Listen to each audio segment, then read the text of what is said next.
तो अब हम लोग स्रोत देख चुके हैं संविधान के। अब देखेंगे अनुसूचियां। हमारे संविधान में कितनी अनुसूचियां हैं? तो सबसे पहली बात तो हमारे संविधान में भी कितनी अनुसूचियां हैं?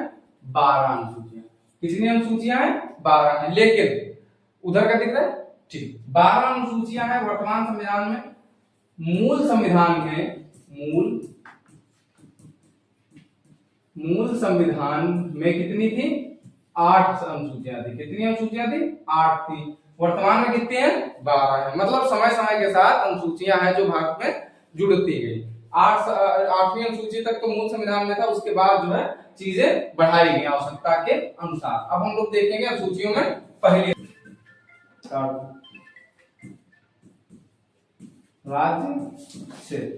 तो भारत और उसका राज्य क्षेत्र जो है, भारत और उसका राज्य क्षेत्र, ठीक है कोई बात नहीं, चलता है इतना, मतलब क्लास में इतना तो नॉर्मल है। भारत और उसका राज्य क्षेत्र, भारत और उसका राज्य क्षेत्र में जो है, उसमें कहता है कि भारत की क्या होंगी? राज्यों की सीमाएं क्या होंगी?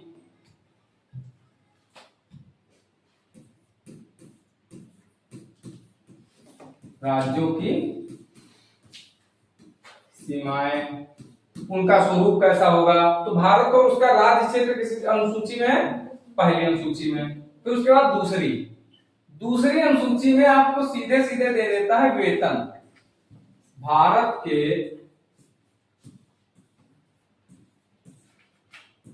प्रमुख पदाधिकारियों का वेतन।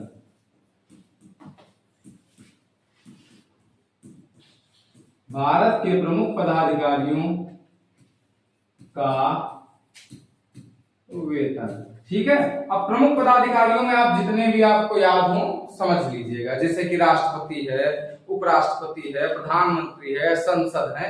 तो ये जो भारत के प्रमुख पदाधिकारियों का वेतन, आप लोगों को सिर्फ वेतन याद रखना है। क्या याद रखना है? वेतन।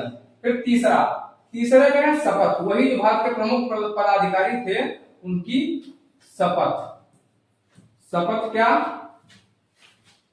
जब वो पद ग्रहण करते हैं, शपथ, तो शपथ जब वो पद ग्रहण करते हैं तो अपने पद और गोपनीयता की शपथ लेते हैं। क्या लेते हैं? पद एवं गोपनीयता, ठीक है।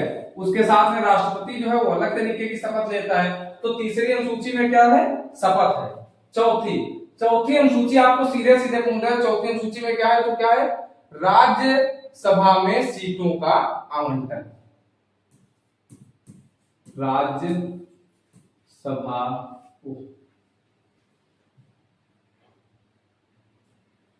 राज्यसभा में सीटों का आवंटन, ठीक है, याद रखना।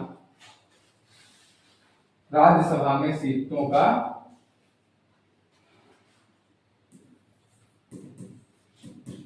आवंटन हो जाएगा। तो राज्यसभा में सीटों का आवंटन चौथी अनुसूची में है, ठीक है। उसके बाद आएगी 5वीं अनुसूची। तो 5वीं अनुसूची में है अनुसूचित क्षेत्रों के बारे में चर्चा की गई। किसके बारे में? ठीक है,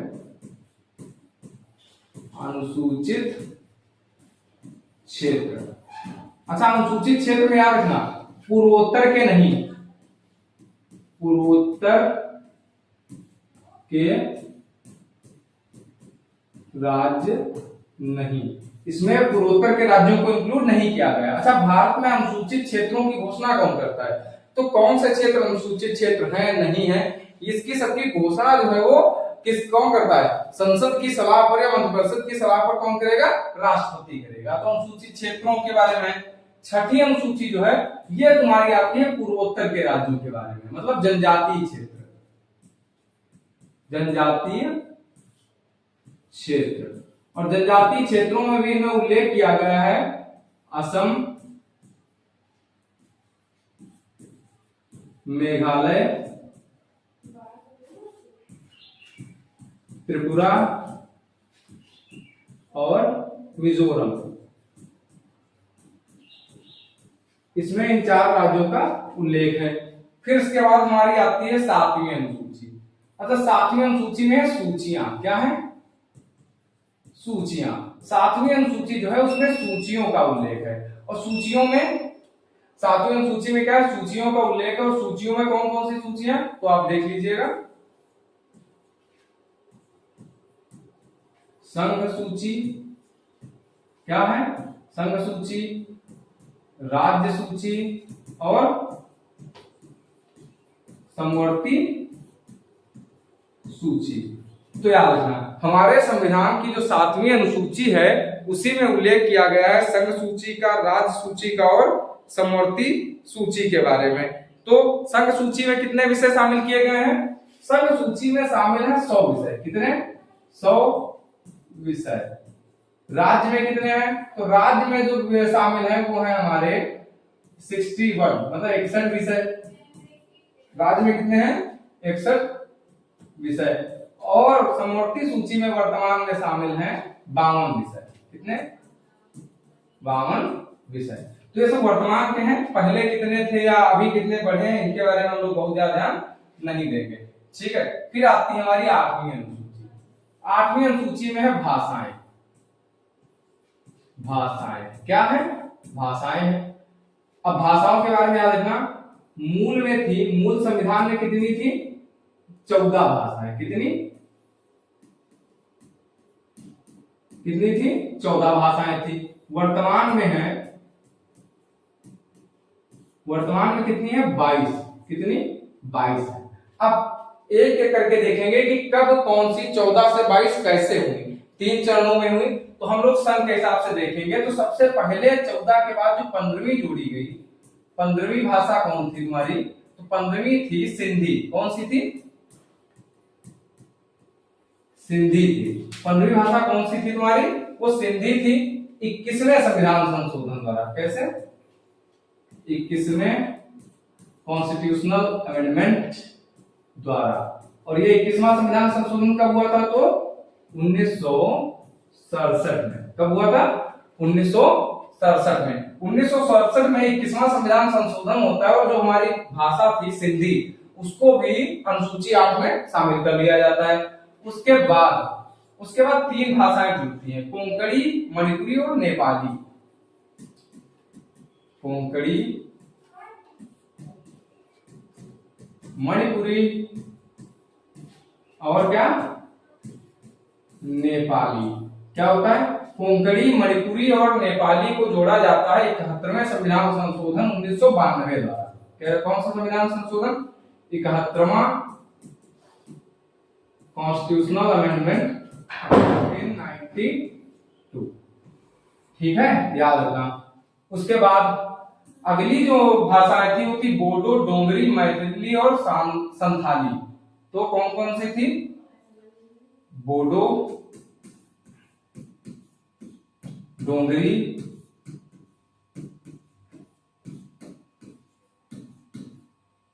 मैथिली और संथाली। कौन सी, जो संथालों की भाषा थी झारखंड वाले एरिया में, संथाली। ये कब जोड़ी जाती हैं, तो ये जोड़ी जाती हैं तुम्हारी लास्ट में, सबसे अंतिम में सन 2002 में। कब, 2002 में। कब जोड़ी जाती हैं, बोडो, डोंगरी, मैथिली और संथाली कब जोड़ी जाती हैं, 2002 में, 2003 में जोड़ी जाएंगी। 2002 नहीं होगा, संविधान संशोधन 2003 में होता है। कौन सा, तो 92वां संविधान संशोधन। कौन सा संविधान संशोधन, 92वां कॉन्स्टिट्यूशनल अमेंडमेंट। ठीक है, तो हमारी अनुसूची 8 में इतनी भाषाएं थी जो 92वें संविधान संशोधन 2003 में जुड़ने के बाद कितनी हो गई टोटल, 22। देखो 14, फिर उसके बाद 15वीं सिंधी, फिर 16, 17 और 18, 19, 20, 21, 22। तो वर्तमान में भारतीय संविधान की 8वीं अनुसूची में कितनी भाषाएं हैं, 22 भाषाएं हैं। ठीक है, उसके बाद हम लोग देखेंगे 9वीं अनुसूची। अब यहां से अनुसूचियों के जुड़ने का दौर शुरू हो गया। ये 9वीं अनुसूची जो है वो जोड़ी जाती है पहले संविधान संशोधन अधिनियम द्वारा। कैसे, पहले संविधान संशोधन, पहले संविधान संशोधन कब, 1951। पहला संविधान संशोधन अधिनियम 1951 में इसको जोड़ा जाता है। कौन सी अनुसूची, नवीं अनुसूची। और इसमें था क्या, इसमें था भूमि सुधार, भूमि सुधार। मामला ये था, मामला जो था वो ये था कि भूमि सुधार जो है सरकार को सड़कें बनाने के लिए, हाईवे बनाने के लिए क्या चाहिए था, भूमि चाहिए थी। और जो भूमि जिसके हाथ में थी, जो भूमि का मालिक होता था, वो कभी कभी ऐसा करता था कि हम भूमि नहीं देंगे, क्योंकि संपत्ति का अधिकार उसके पास था। अब उन्होंने क्या किया, और सुप्रीम कोर्ट भी सपोर्ट में हो जाता था पब्लिक के, तो इन्होंने क्या किया, पहली नवी अनुसूची ऐड कर दी संविधान के पहले संशोधन द्वारा। और कहा, संसद ने क्या कहा कि अगर जो विषय नवी अनुसूची में जोड़े जाएंगे, सुप्रीम कोर्ट उसका न्यायिक पुनरावलोकन नहीं कर सकता है। क्या प्रावधान लाया गया कि जो अनुच्छेद, जो प्रावधान संविधान की नवी अनुसूची में जोड़े गए हैं, सुप्रीम कोर्ट उसका न्यायिक पुनरावलोकन नहीं कर सकता है। फिर उसके बाद आता है केस आईआर कोहेलोवाद 2007। कौन सा केस, याद रखना, आईआर कोहेलोवाद कब आता है, 2007। इसमें सुप्रीम कोर्ट ने कहा, सुप्रीम कोर्ट ने बाकायदा एक आदेश जारी किया। सुप्रीम कोर्ट ने कहा कि 24 अप्रैल 1973 के पहले जो कुछ नवीन सूची जोड़ दिया, उसका तो न्यायिक पुनरावलोकन हम नहीं करेंगे, लेकिन उसके बाद से जो भी जोड़ा जाएगा उसका न्यायिक पुनरावलोकन सुप्रीम कोर्ट कर सकता है बाकायदे। ठीक है, तो ये आ जाएगा नवीन सूची का मुद्दा। फिर उसके बाद आएगी हमारी 10वीं अनुसूची। क्या आएगी, 10वीं अनुसूची। 10वीं अनुसूची होती है दल बदल के बारे में। क्या है, दल बदल। अब 10वीं अनुसूची में क्या है, दल बदल विरोधी अधिनियम है।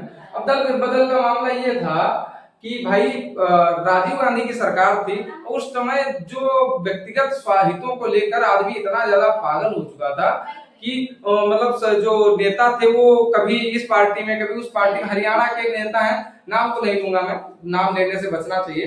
तो हरियाणा के एक नेता हैं, उन्होंने एक दिन में 4 पार्टियां बदल दी थी। तो इस चीज से परेशान होकर सरकार ने क्या कहा, 52वां संविधान संशोधन अधिनियम। क्या, 52वां कॉन्स्टिट्यूशनल अमेंडमेंट एक्ट। ठीक है, 52वां संविधान संशोधन अधिनियम आता है 1985। कौन सा, 1985। और क्या कहा कि दल बदल जो है वो अवैध हो जाएगा अगर आप किसी पार्टी को तोड़ रहे हैं, तो आपको 2/3 सदस्य तो लेके जाने पड़ेंगे। अगर आप अकेले जाएंगे तो आपकी संसद की सदस्यता रद्द कर दी जाएगी। तो ये आता है 10वीं अनुसूची का मुद्दा। फिर 11वीं अनुसूची। 11वीं अनुसूची जो आती है हमारे संविधान में, वो संविधान संशोधन होता है 73वां। कौन सा, 73वां। अच्छा, 11वीं अनुसूची में पंचायतें, ये गांधी जी का सपना था भारत में। और डीपीएसपी में जो आर्टिकल 40 है उसमें ग्राम पंचायतों के गठन के बारे में बात भी की गई थी। तो जब बलवंत राय मेहता समिति और ये सारी समितियों ने काफी रिपोर्ट दी कि त्रिस्तरीय ढांचा तो होना ही चाहिए स्थानीय निकायों के बारे में, तब संसद ने क्या किया, 73वां संविधान संशोधन पारित किया। और उसके बाद उसमें क्या जोड़ दिया, 73वें संविधान संशोधन द्वारा 11वीं अनुसूची संविधान में ऐड की गई। क्या है ये, 73वां कॉन्स्टिट्यूशनल अमेंडमेंट एक्ट, सीए ही लिखेंगे हम लोग। कॉन्स्टिट्यूशनल अमेंडमेंट एक्ट आया, और इसके द्वारा कब आया है, पहली बात तो 1992। और इसके द्वारा 24 अप्रैल 1993 को इसको क्या कर दिया गया, लागू कर दिया गया। इसीलिए 24 अप्रैल को क्या मनाया जाता है, पंचायती राज दिवस मनाया जाता है, याद रखिएगा। ठीक है, उसके बाद तो इसमें क्या होता है, पंचायतों के गठन की बात कर दी जाती है। फिर अगला 12वीं अनुसूची, ये भी सेम उसी से थी, स्थानीय निकायों से। इसमें क्या है, नगर पालिका, नगर पंचायतें,